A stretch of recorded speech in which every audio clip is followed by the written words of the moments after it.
la cosa está para nosotros, pero no se da sola. Yo sí creo que hay voluntad para hacer los cambios que se están haciendo y, ojo, creo que no la hubo en el pasado. Pero hoy no tenemos que generalizar un país donde todo el mundo está mal o todo el mundo está bien. Porque Venezuela se transformó en una economía de día a día. La dolarización en Venezuela es una posibilidad. Un país petrolero generador de divisas tiene la capacidad de tener una moneda fuerte si tú lo quisieras. Ahora bien, el problema ahí está en el plan y en quién lleva, en quién gerencia, ¿no?, esa política monetaria. Somos una colonia estadounidense. Ahora Venezuela es una extensión de Estados Unidos. Yo creo que las reglas no las pone Estados Unidos. Esto pasa por una comunicación que es constante y que se está dando en el marco de la conveniencia de ambas partes. Hoy lo que el venezolano lo que está diciendo es, está bien, armen su plan, armen todo, pero díganos cuál es la ruta. ¿Cuánto tiempo puede tomar? El problema está, bueno, es que en esta bola de cristal no sabemos qué va a pasar. Como venezolanos, hemos atravesado realidades económicas que desafían cualquier lógica. Y cuando creíamos ya haberlo visto todo, los acontecimientos del pasado 3 de enero nos vuelven a ubicar en el territorio de lo desconocido. Por eso, es normal que hoy los venezolanos nos estemos haciendo preguntas como, ¿definitivamente nuestra moneda, el bolívar, va a desaparecer? ¿Van a dolarizar formalmente a Venezuela? A estas interrogantes y otras tantas buscamos darle respuesta. En el episodio de hoy me acompañan Jesús Leonet, asesor financiero y consultor empresarial, y Alexander Cabrera, consultor y experto en mercadeo venezolano.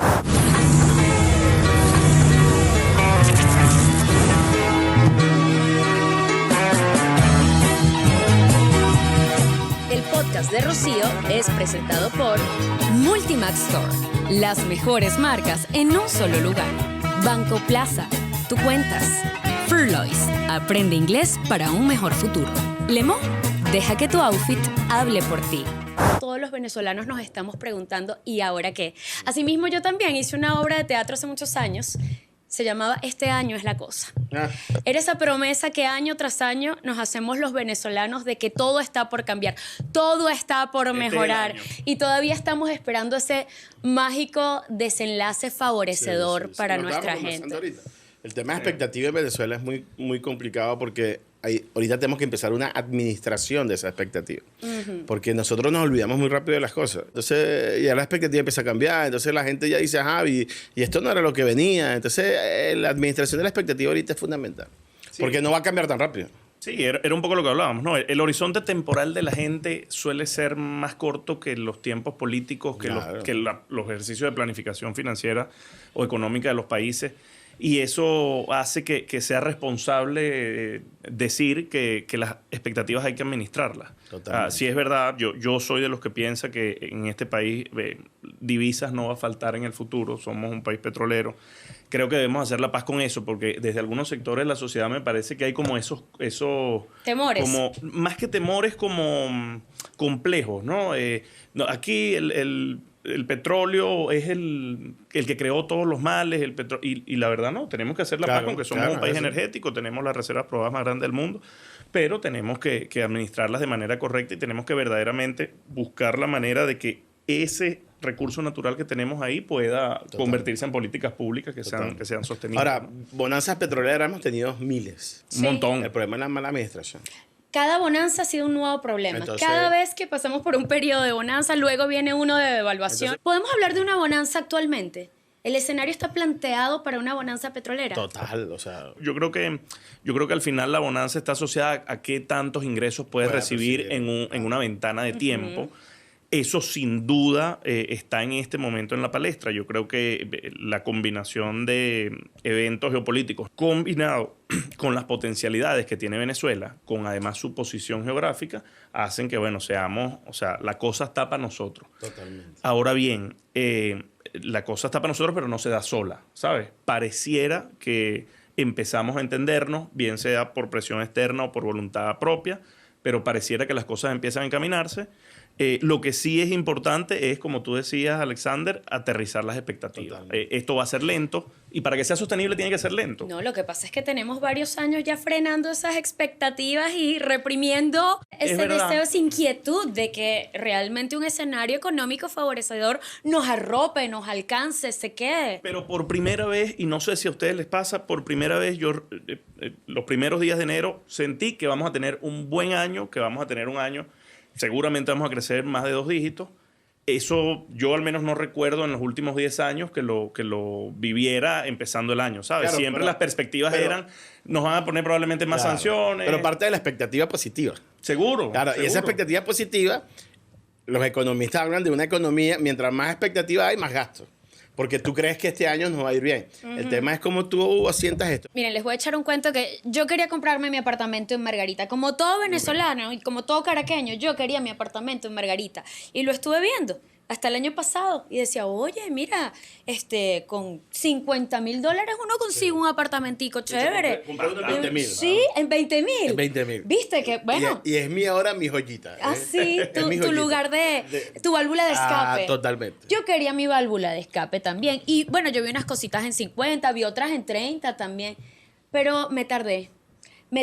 Sin embargo, después del 3 de enero, retomé mi proyecto y dije, vamos a ver apartamentos en Margarita. Y adivina qué, el que costaba 50, el doble. Ya estaban pidiendo el doble. ¿Eso acaso no es especulación? Realmente el mercado inmobiliario, que de alguna manera es una pequeña radiografía de lo que sucede en el país, nos está dictando la pauta o nos está insinuando que realmente hay un crecimiento económico o es especulación. Al final los mercados se mueven por perspectivas. Rara vez los mercados se mueven por hechos. Entonces, entendiendo que se mueven por perspectivas, todo el mundo está esperando que la economía venezolana crezca, que el poder adquisitivo aumente, que vamos a tener un boom petrolero. Entonces ahora mi apartamento no vale 50,000, sino vale 100,000 para el que está vendiendo. Pero lo cierto es que algunos fundamentales no han cambiado, porque tú no tienes todavía cifras de qué tanto ha crecido la economía. Todavía, si bien es una certeza de que va a aumentar la producción petrolera, a día de hoy la producción petrolera no ha aumentado de manera considerable en comparación al trimestre anterior. Y eso al final termina afectando los precios de los bienes y servicios en la economía. Total.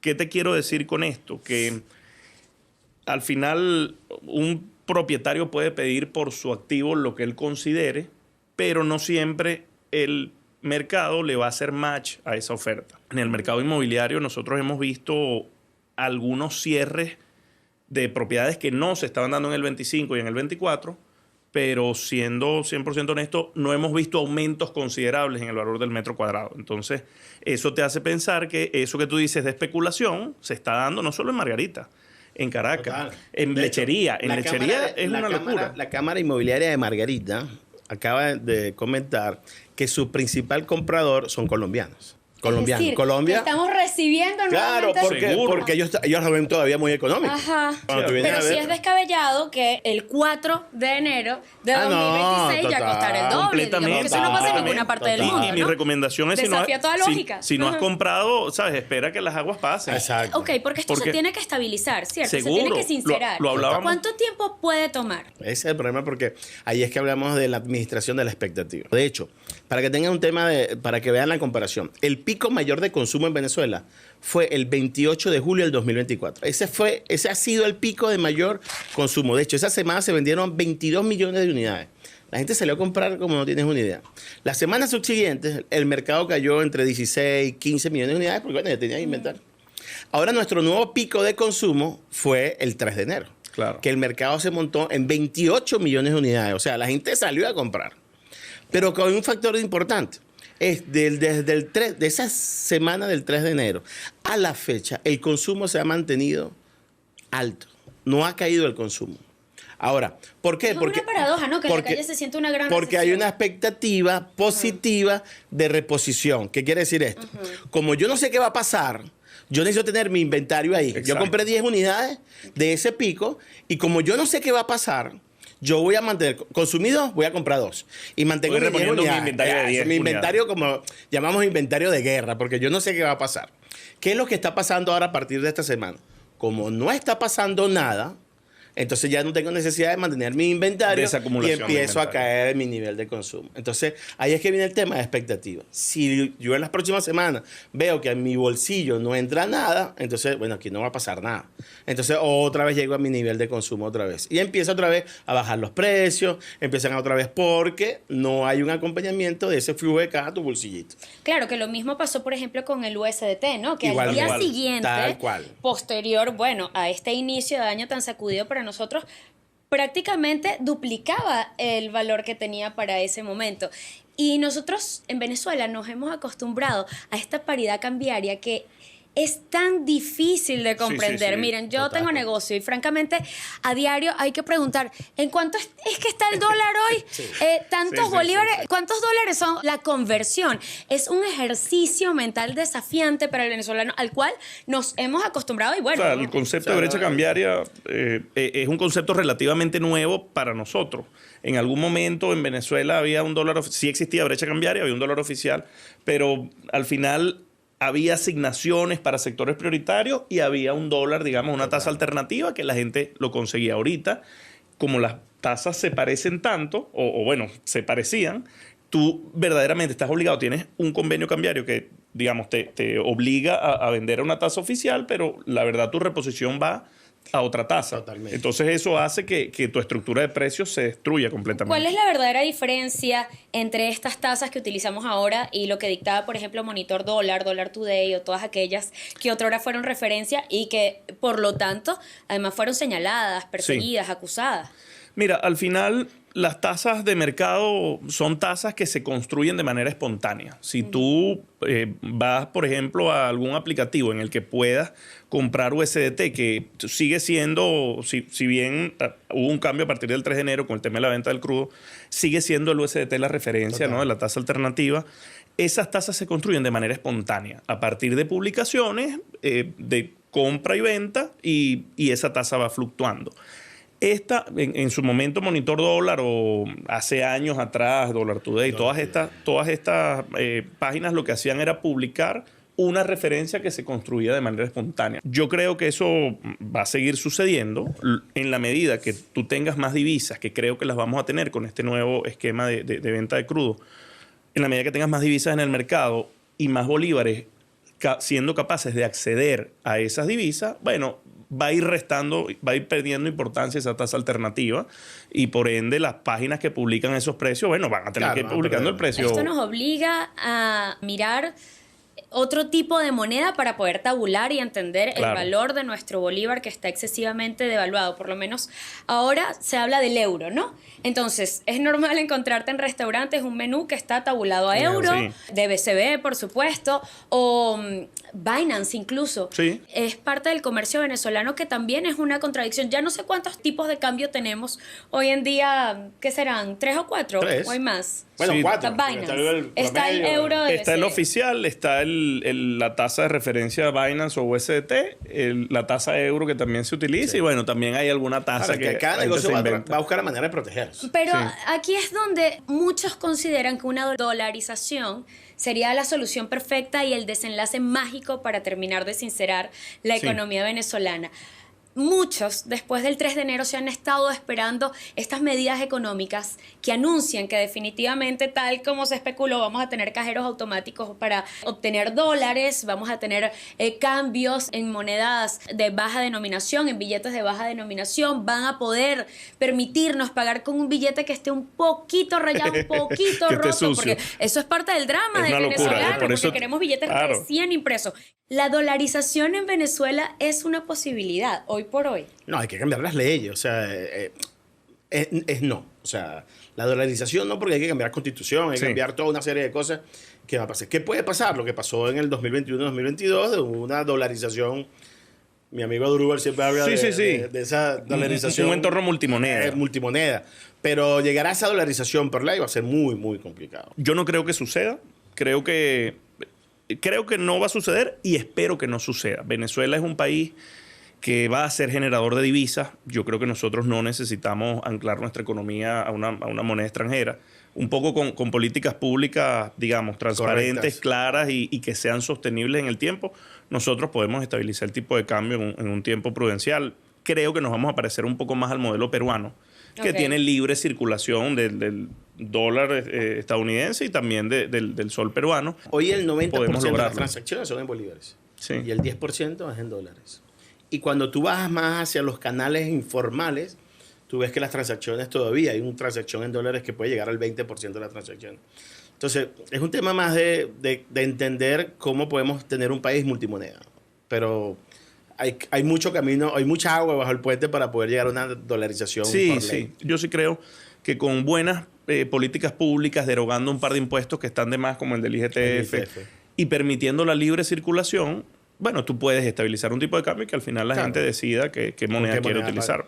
Porque yo creo que uno de los grandes problemas en la economía contemporánea del país ha sido el control cambiario que nosotros hemos vivido. Cerca de 24 años en total entre lo que fue Cadivi, Recadi y también estaba el LOTAC. Recadi duró cerca de 6 años. ¿Cuánto tiempo debería en realidad durar un control cambiario para estabilizar la economía de un país en momentos de crisis? Primero, no soy creyente de los controles cambiarios. Creo que es la última, ¿sabes? Es el rompe el vidrio. Es la gran plataforma de corrupción de países como el nuestro. No, y no solo de corrupción, de estancamiento, de dificultades. O sea, el control cambiario además frena iniciativas de emprendimiento, ¿sabes? Una cantidad de cosas que, bueno, pasaríamos 15 días hablando del tema, pero yo sí creo que en el caso venezolano, quizás ya en 2004 a finales o principios de 2005, tú no tenías justificación para tener un control cambiario.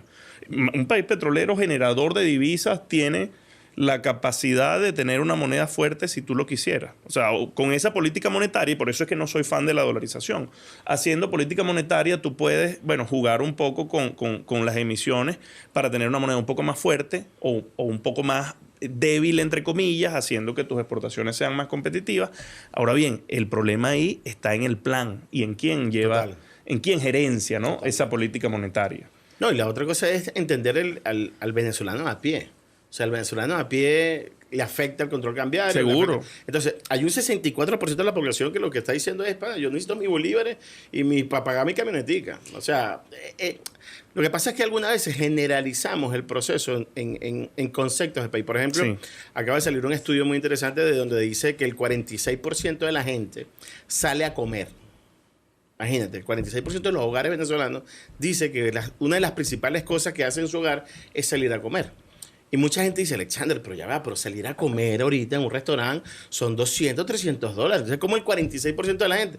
Lo que pasa es que hay gente que dice que salir a comer un perro que le entra Claro, completamente. Entonces, tiene que establecer cada uno hoy en Venezuela en sus estratos sociales donde no existe esa gran clase media, pero hoy no tenemos que generalizar un país donde todo el mundo está mal o todo el mundo está bien. Sí, sí. Y esa posibilidad de dolarizar a Venezuela que ustedes la ven tan distantes, que para muchos es la mágica solución, para otros es un atentado contra la soberanía de un país, sobre todo porque tienes que manejarte con una moneda que tú no imprimes y que no responde a tu banca. Entonces está supeditado a otros. La colonización moderna está orientada hacia la economía más que hacia el territorio, ¿no? Claro. Y es, sin embargo, un escenario poco descartable, aunque distante, no es del todo descartable. No. Podríamos creer que las intenciones, las francas intenciones de Estados Unidos con nosotros a largo plazo van en esa dirección.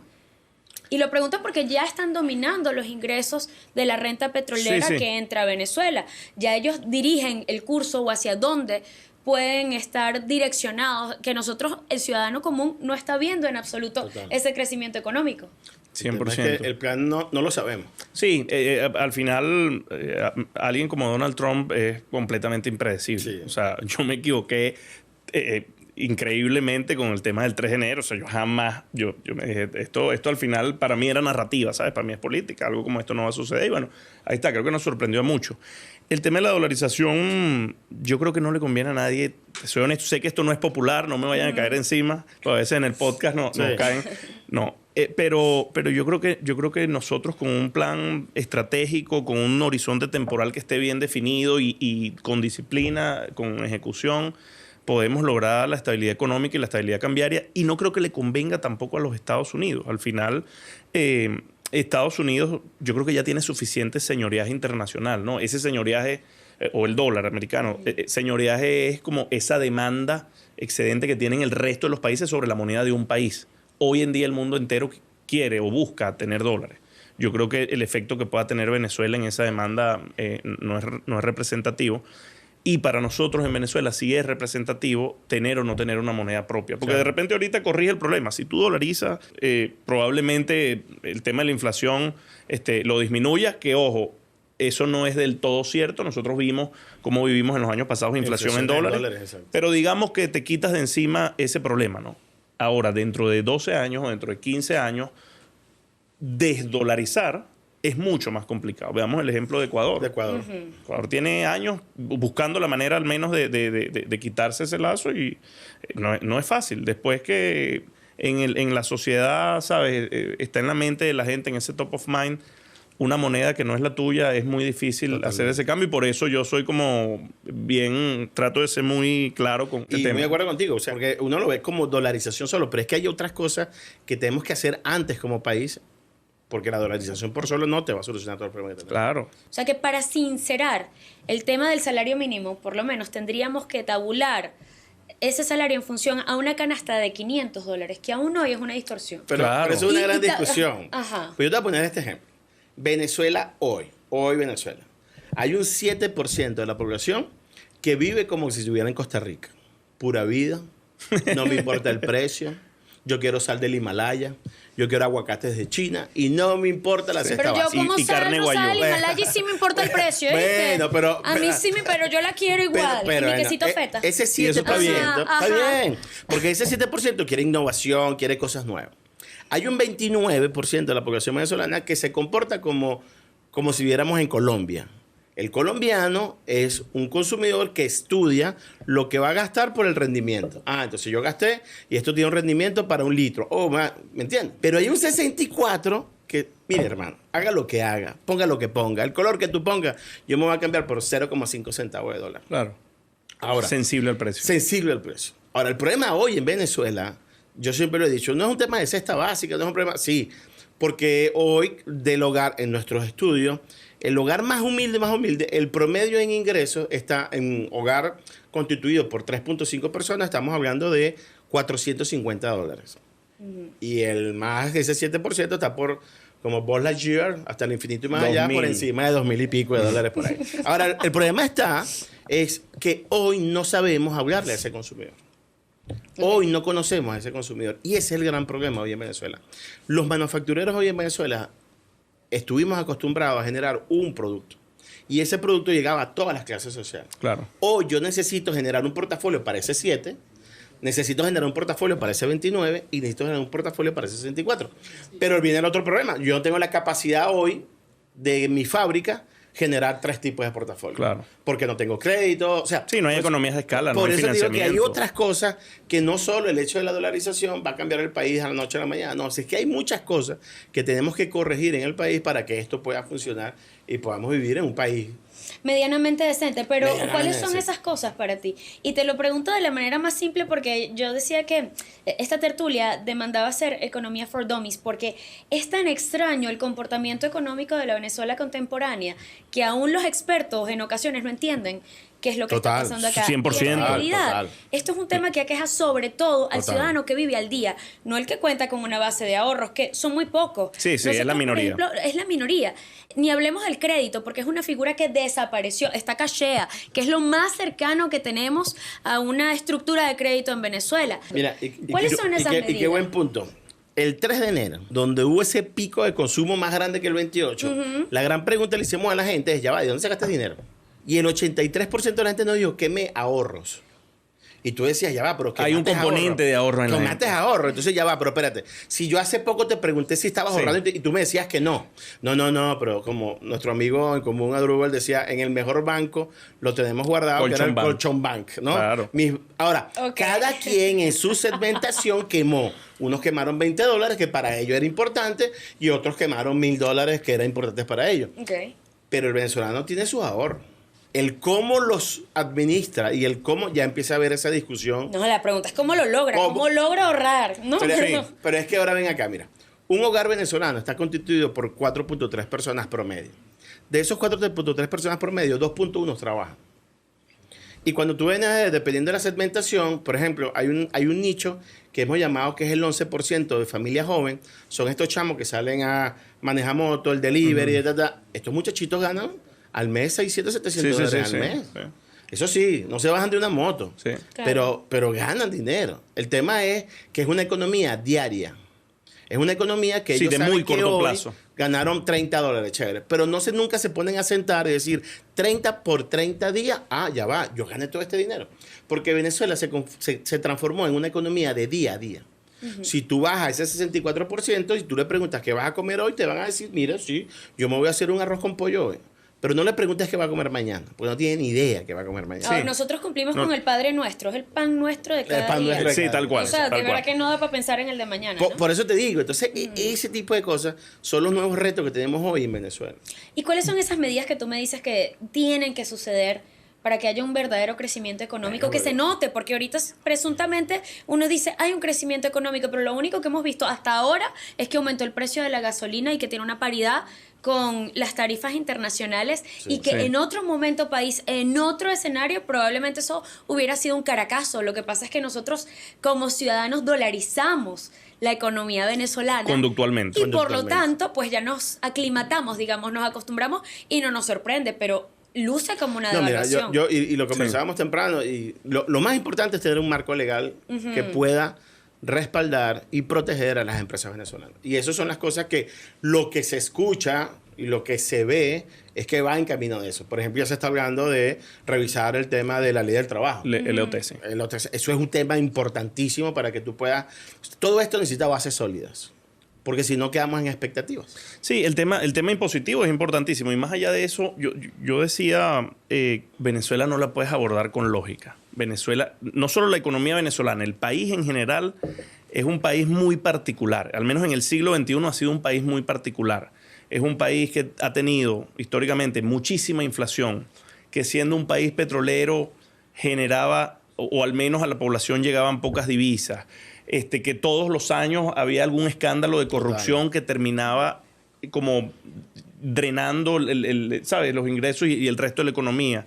Lo del 2023, recuerdo, o sea, fue una cosa loca. El escándalo de PDVSA Cripto paró el país en 2 meses, no sé, 3 meses. Entonces, eso hace que no existan como estructuras de costos y dinámica de precios que sean sólidas, que sean sostenibles en el tiempo, sino que tú estás en una suerte todo el tiempo de ensayo y error. Por eso, esos precios, por ejemplo, precios en algunos restaurantes o incluso, no sé, hoteles, posadas, son precios más caros que en hoteles de lujo en otros sitios del mundo. Tú dices, bueno, esto es increíble. ¿Eso a qué se debe? Bueno, se debe a que, primero, una suerte de ensayo y error, y segundo, que al final tú tienes un convenio cambiario que te obliga a vender a una tasa específica y a recibir la moneda local, pero tú la verdad no sabes a cuánto vas a salir a comprar esa divisa. Ahorita estando en Mérida, llegamos a un hotel muy famoso que la tarifa estaba en euros, pagamos en dólares, me dieron el vuelto en pesos. Y yo dije, en algún lado, pagué algo que no tenía que pagar. Claro, o sea, porque entre no nada más la tasa, sino los tipos de moneda. Mira, es loquísimo. Yo estuve hace poco en Morrocoy con mi familia y nos conseguimos, en el toldo de al lado estaban unos chamos de estos mochileros que venían de Austria. Y ellos venían de Colombia primero y decían, Venezuela es absurdamente caro. Y trabajaban en finanzas y entonces nos pusimos a conversar, nos hicimos panas de los chamos, pues después se estaban quedando en la misma posada. Y claro, ellos no entienden cuando algo el precio está marcado en euros, otras veces está marcado en dólares, pero si pagas en bolívares es otro precio distinto. Y entonces, yo, bueno, honestamente no sé cómo explicarte, ¿no? Es un tema que está más asociado, le digo yo, a las distorsiones económicas, pero lo que tienes que tratar de hacer es siempre pagar en divisas, trata que los billetes estén nuevos y llora. Que nadie lo haya visto ni tocado y llora, me encanta. No, pero fíjate que ahí hay algo interesante que tú estás diciendo. El escenario venezolano lo entiende, si acaso un venezolano, pero ¿cuántas veces no pierdes dinero en ese orden cambiario o ganas? Porque ¿cuántos venezolanos no hicieron un negocio de aquello de lo pago en bolívares y entonces me estoy ahorrando tanto porque es a tasa de BCB? Eso no nos arrastra a todos al mismo esquema de corrupción, sin querer. Es más o menos como lo que pasó con Cadivi, pero llevado al ciudadano de a pie. Y eso es un problema de distorsiones. Si tú tuvieras aquí suficiente cantidad de divisas, un esquema claro a través de la banca de comercialización de esas divisas, que además la banca tenga la capacidad de entender cuál es el verdadero negocio de vender las divisas, de fijar comisiones, de saber que van a tener también dinero, porque pasó el año pasado, en algunas etapas del año, que existían asignaciones, por ejemplo, del Banco Central, y los bancos tardaban 6 semanas, 8 semanas en recibir las divisas. Entonces, en la medida que tú corrijas todas esas distorsiones, el precio va a tender, o sea, ese nerviosismo en la gente, el día que la gente entienda que puede conseguir divisas, así como puede conseguir hoy harina de maíz precocida o arroz en el supermercado, entonces esa efervescencia por la divisa va bajando a un punto que las estructuras de costos se estabilizan de manera espontánea. Lo mismo me imagino que genera nuestra devaluación en dólares. Seguro, Total. Porque claro. aquí, como en ninguna otra parte del mundo, en enero te cuesta tanto en dólares, pero en febrero no sabemos. ¿Cómo puede haber una devaluación tan acelerada en una moneda fuerte y estable? Falta de reglas claras del juego. Mira, a mí esto me da risa, pero en realidad es algo triste. Tengo un amigo en el interior del país que es comerciante y tiene que viajar mucho a Panamá y Estados Unidos por temas con sus proveedores.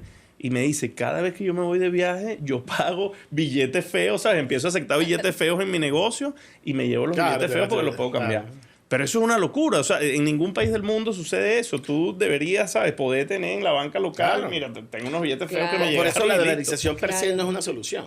Claro. Sino las reglas claras del juego. Pero hay un evento geopolítico importante Total. que está ocurriendo ahora mismo, que es el enfrentamiento entre Estados Unidos e Irán, que pareciera que nos va a afectar directamente a nosotros, que pareciera que podemos beneficiarnos de eso y que a partir de entonces sí vamos a empezar a ver un crecimiento más acelerado. Pero todo esto es especulación y me pregunto ustedes cómo lo ven, sobre todo porque es una noticia en desarrollo, ¿no? Y es muy Sí. pronto para poder prever lo que va a suceder. Sin embargo, hay algo que está pasando y hay una demanda energética Total. que es real y que Estados Unidos necesariamente se está valiendo de nosotros, se está apoyando en el crudo venezolano. Entonces Sí. ya decía Arturo Uslar Pietri que hay que sembrar el petróleo, lo dijo hace tanto y sin embargo todavía hoy es una frase vigente, no sé si para bien o para mal, pero en eso de sembrar el petróleo, esta demanda que ahora surge para Estados Unidos, esta necesidad, ¿cómo nos va a beneficiar a nosotros? Con respecto a la frase de Uslar, yo tengo mis reservas. Es una frase que suena linda, pero esto es una opinión muy Ajá. personal. Te libero de cualquier A mí también me responsabilidad, parece que... Rocío. Yo creo que Mira, lo dijo, pero yo creo que él fue bastante sarcástico cuando lo dijo. Sí, es no que creo por que eso lo te dijo digo. desde la alegría, sino Claro. desde... Se ha leído mucho, pero yo creo que eso dio pie a entregarle al Estado la administración de la renta. Y creo que eso fue parte del inicio de todos nuestros problemas. En el momento en el que aquí los privados, digamos, manejaban la industria petrolera, fuimos un país que, y las evidencias, al menos en números de desarrollo, están ahí, ¿no?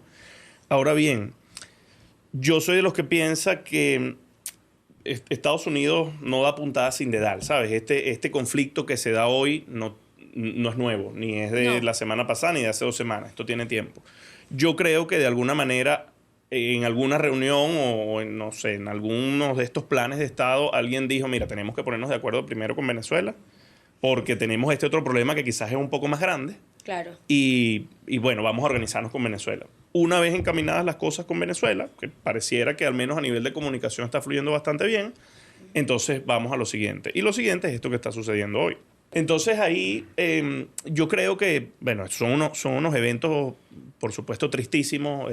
La violencia debe rechazarse, creo yo, de lado y lado. Pero en términos petroleros, definitivamente, esto es un shock externo. Esto no lo llamaría cisne negro porque ese conflicto tiene tiempo, ¿sabes? Parecía que algo iba a suceder. Pero en términos de renta petrolera y de factura petrolera, eso necesariamente va a beneficiar a Venezuela. Más en un escenario de aumento de la producción como el que estamos. Sí, y la verdad que es un conflicto que no sabemos qué tan largo Claro, se va a claro. tornar. Tú sabes cuándo inicia, pero no cuándo termina. Y lo que vislumbra el panorama a nivel de geopolítica es bastante preocupante para todos, porque más allá de que a nosotros nos beneficie desde el punto de vista petrolero, pues como el efecto mariposa, donde hay un conflicto, desencadena conflictos hacia todo el globo terráqueo. Sin embargo, ocupándonos de lo que nos toca, se presume que habrá un auge de la Bolsa de Valores de Caracas, se presume que regresa el crédito, se presume que las casas de bolsa regresan. ¿Qué tan distante o qué tan factibles son esos escenarios? Yo sí creo que paulatinamente el mercado bursátil venezolano irá creciendo, la banca, en principio... Hay dos temas que son clave, ¿no? En el tema de la banca. Uno es el tema de la capitalización de la banca. Nosotros pasamos por un proceso hiperinflacionario que prácticamente erosionó todo ese capital de la banca disponible para ser prestado. Y el otro, por supuesto, el que siempre hablamos, el encaje legal. En la medida que el encaje legal vaya reduciéndose, el crédito debería ir mejorando, pero yo no creo que lleguemos a niveles de financiamientos de 2008 o 2010, al menos en un par de años o 3 años. Por ahora no lo vamos a ver porque, de nuevo, no es solamente el encaje legal. A ver, pongamos un ejemplo práctico, ¿no? Imagínate, si la banca tiene un total de liquidez de 100 bolívares para prestar y el encaje legal está en 70%, eso quiere decir que la banca más o menos tiene la capacidad de prestar 30. ¿Okay? Si ese encaje estuviera en 10, la banca tiene la posibilidad de prestar 90. El problema es que la base sigue siendo muy baja. La base, cuando en el 2008 la base era de repente 100, hoy la base en comparación a ese 100 puede estar en el orden de los 5, 8 o 10. ¿Sí me explico? O sea, entonces es prácticamente, no voy a decir inexistente, pero es mínima. Sí. Entonces eso es una traba para nosotros ver financiamientos importantes en el corto plazo. No estamos hablando de la tarjetica de crédito de Banco Plaza o Venezuela o no. Estamos hablando de un crédito que le funciona a un venezolano para adquirir un vehículo, un apartamento. Como hecho, sucede en cualquier país. Para que veas que el tamaño del mercado es tan pequeño. En consumo masivo, hoy el mercado es de 18 mil millones de dólares. Solo consumo masivo. Y eso es 10% de lo que éramos en el 2008. Entonces, es un mercado que hoy tiene que haber unas reglas de reajuste a ese nuevo nivel de mercado, porque hoy cuando tú comparas ese mismo mercado venezolano es igual o parecido al mercado panameño. Nosotros hoy vendemos lo mismo que vende el mercado panameño, pero hay una gran diferencia. Panamá es un mercado de 6 millones de habitantes. Claro. Nosotros somos 30 y pico, bueno, por ahí viene una cédula de 30 y pico millones. Pero la verdad es que todo este tema del crédito tiene que reajustarse a este nuevo nivel de país que estamos nosotros. Sí. Que ahí es donde yo creo que, y ese siempre ha sido mi mayor recomendación para el 2026. Haga lo que tú hagas, entiende lo que tú tienes, negocio lo que tú quieras hacer, pero tienes que entender a este nuevo venezolano, que es un venezolano totalmente diferente. Mira, en el 2008, ¿verdad que ustedes no habían nacido en el 2008? En el 2008, ahí había nacido ya. Okay. En el 2008, cuando tú ibas a una farmacia, tú comprabas una caja de pastillas, comprabas otra caja de pastillas porque estaba barata y comprabas una para llevarse a tu mamá. Y esas 3 se te vencían en la casa. Claro. Perdían. Pero hoy el consumidor quiere una pastilla porque hoy le duele la cabeza. Y listo, compré mi pastilla. Ese es el nuevo consumidor venezolano. Ese. Y eso no quiere decir que no tenga dinero, ojo. Es que aprendió a consumir. Sí, tiene unos hábitos de consumo que cambiaron. Totalmente diferentes. Pero ojo, todavía hay empresarios que dicen, no, yo quiero vender en las 3 cajas. Pana, te vas a morir seco. Cierro esta idea diciéndote que las perspectivas están positivas en este momento como...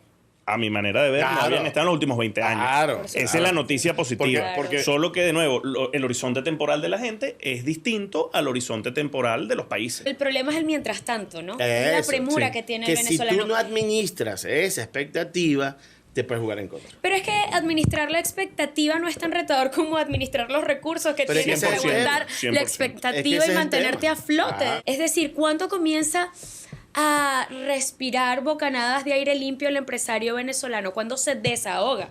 Porque hoy es apremiante que los cambios se vean y se noten. Mientras sea, digamos, como vaya viniendo, vamos viendo, mientras este comerciante me cae mal, entonces lo multo, de repente es más pana, ¿sabes? Pasa agachado. Mientras sea así, tú vas a tener distorsiones y esas distorsiones no se van a corregir. Bueno, y mientras tengamos 4 tipos de cambio, también hay totalmente, distorsión. Entonces, realmente creo que todo lo que ha ido sucediendo nos ha ido preparando para llegar aquí. Pero hablábamos 100%.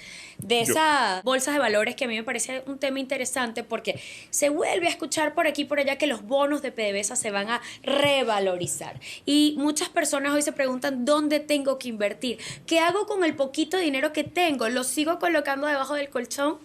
¿O puedo lograr que de alguna manera se traduzca en más? Hay un crecimiento en los ahorros. ¿Qué piensan ustedes? A ver, mira, con respecto a la Bolsa de Valores de Caracas, como te decía, existe. Yo creo que es un buen mecanismo. De hecho, ha demostrado incluso en años donde no tuvo mucha actividad, siempre se mantuvo activa y demostró que era un buen mecanismo de cobertura, era una buena herramienta de ahorro, ¿no?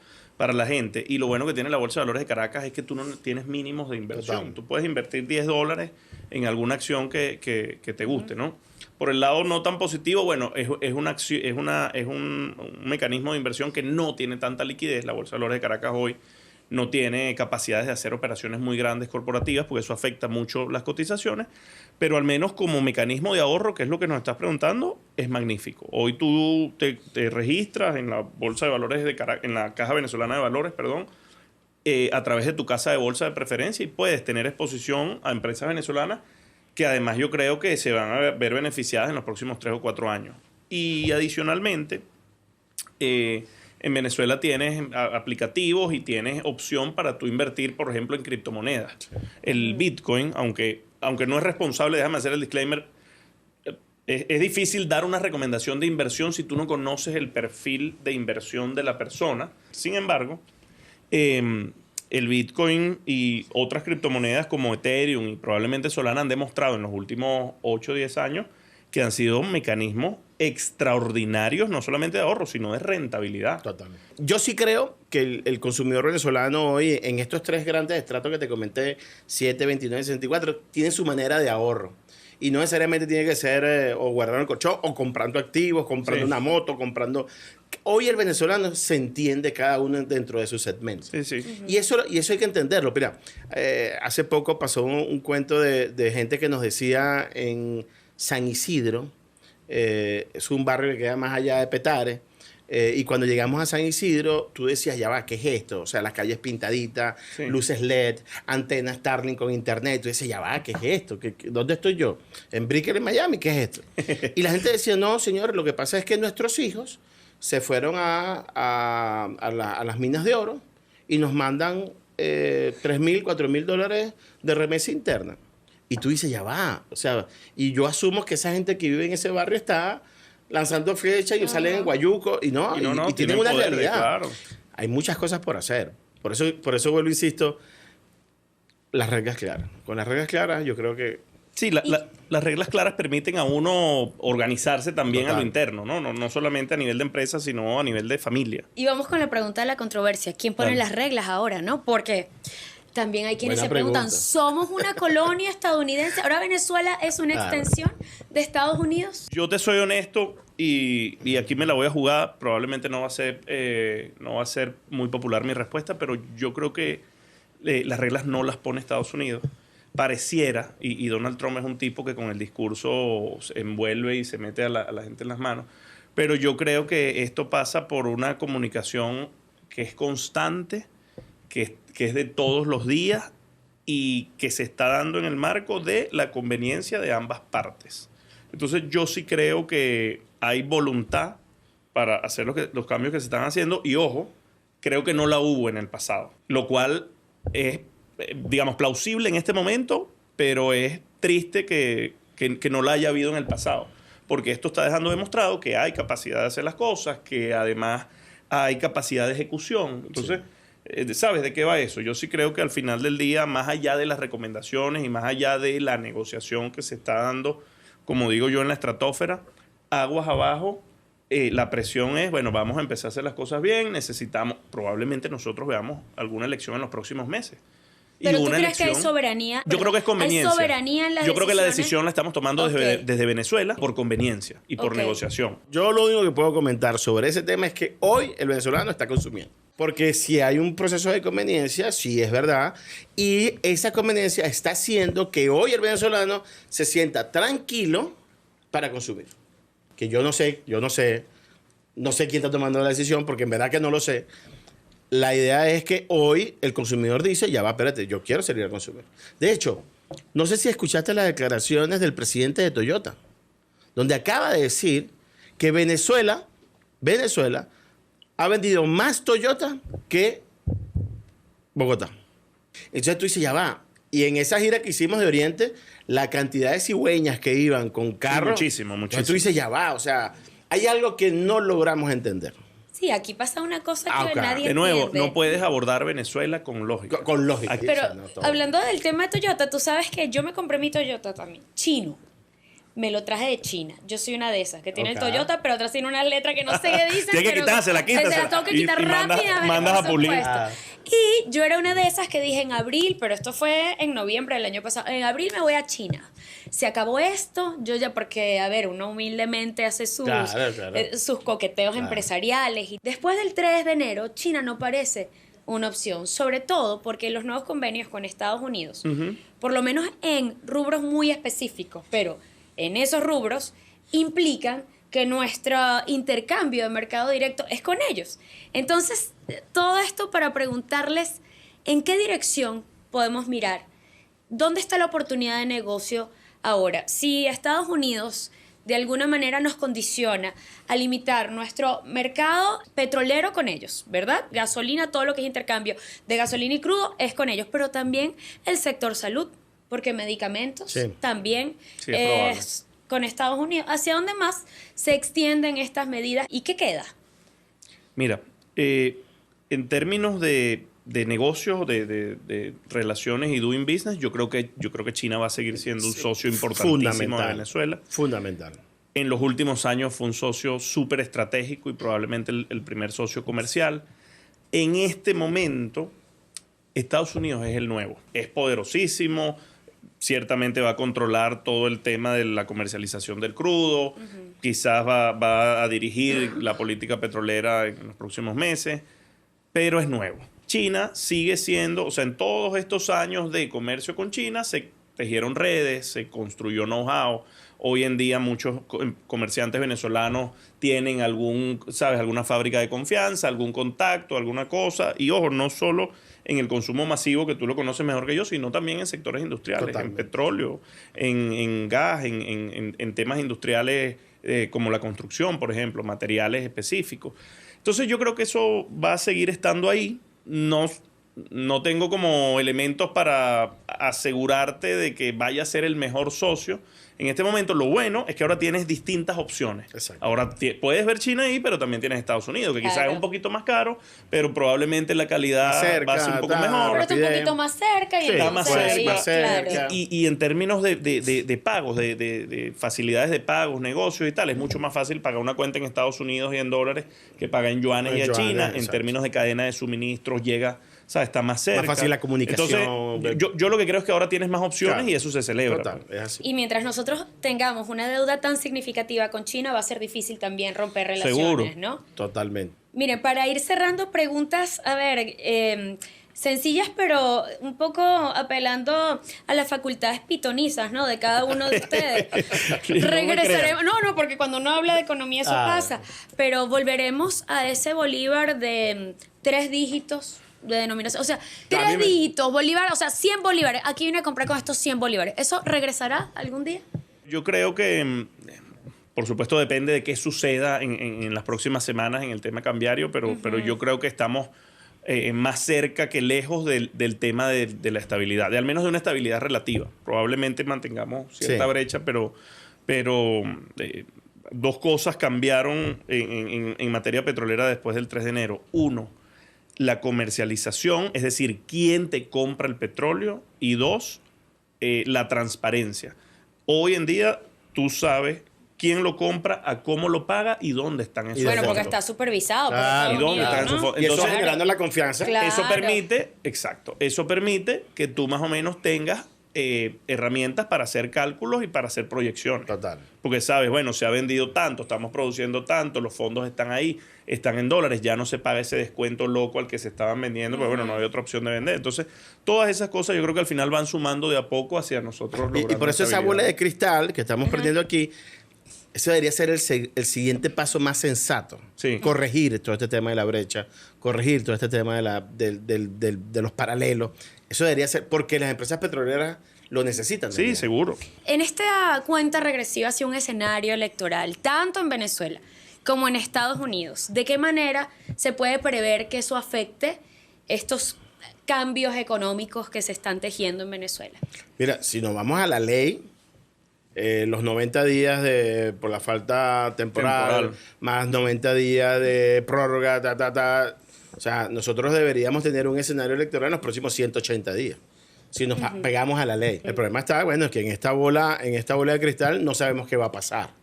Ahora, hay un dato interesante.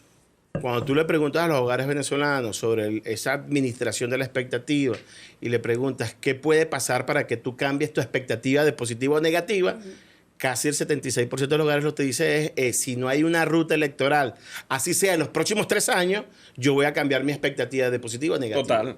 Entonces, hoy lo que el venezolano lo que está diciendo es, está bien, armen su plan, armen todo, pero díganos cuál es la ruta. Así sea de 3 años. Así sea que las elecciones sean en los próximos 3 años. Listo, yo ya tengo la ruta. Bueno, listo, ya es una decisión de uno su nivel de expectativa. Pero es fundamental el tema electoral. ¿Y qué pasa con el tema electoral en Estados Unidos? Eso es otra piedra fundamental que puede cambiar este año. En noviembre puede cambiar de una manera drástica todos los procesos en Venezuela. Sí, yo creo que eso es un animal que es distinto, que además se come distinto. O sea, los resultados que pueda tener el Partido Republicano en los midterms puede determinar, digamos, cuál sería la visión o cómo sería la relación con Venezuela en los próximos meses. Y, por supuesto, eso afecta a la dinámica interna. Totalmente. ¿Podría revertir los cambios que se han estado en los últimos? Yo creo que no. Yo creo que esto no tiene vuelta atrás tanto. O sea, de nuevo, así como creo que a nadie le conviene dolarizar, creo que a nadie le conviene que esto se revierta. Claro. Nosotros siento, y no sé si ustedes lo viven igual, pero a mí me parece que nosotros estamos en una suerte como de reconciliación en este país, ¿sabes? Esa no lo voy a llamar odio, pero como esa polarización reinante que había en años anteriores, en este 2026 ya no se siente, o al menos yo no la siento tanto. Creo que hay un poco más de tolerancia y eso al final va a ayudar a que nosotros nos entendamos mejor como sociedad internamente.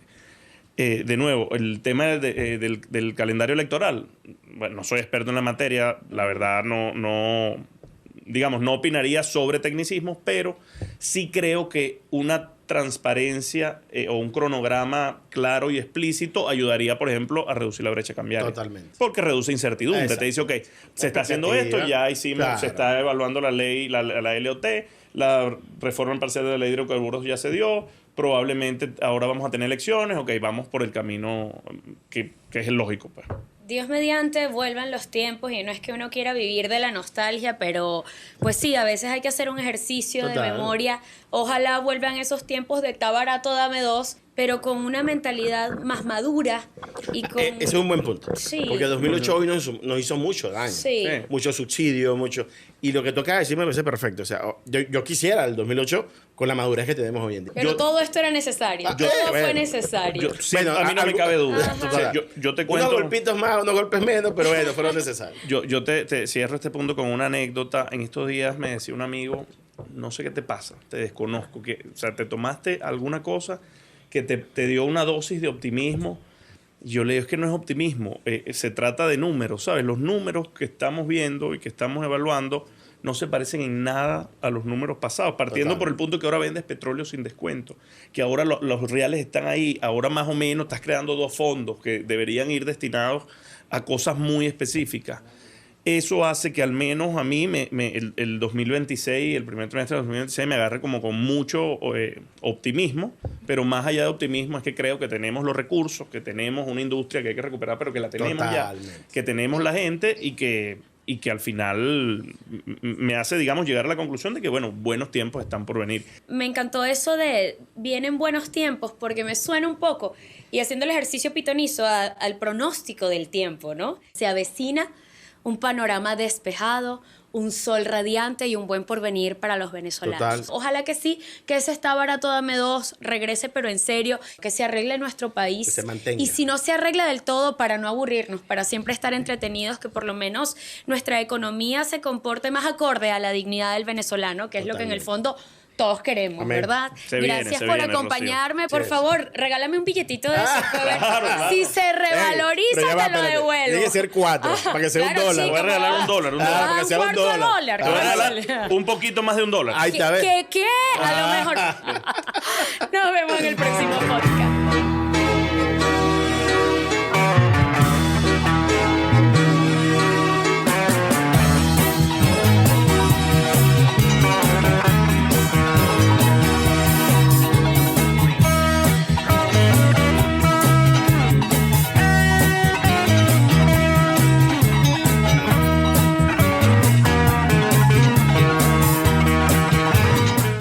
podcast de Rocío es presentado por Multimax Store, las mejores marcas en un solo lugar. Banco Plaza, Tu Cuentas. Furlois, aprende inglés para un mejor futuro. Lemo, deja que tu outfit hable por ti.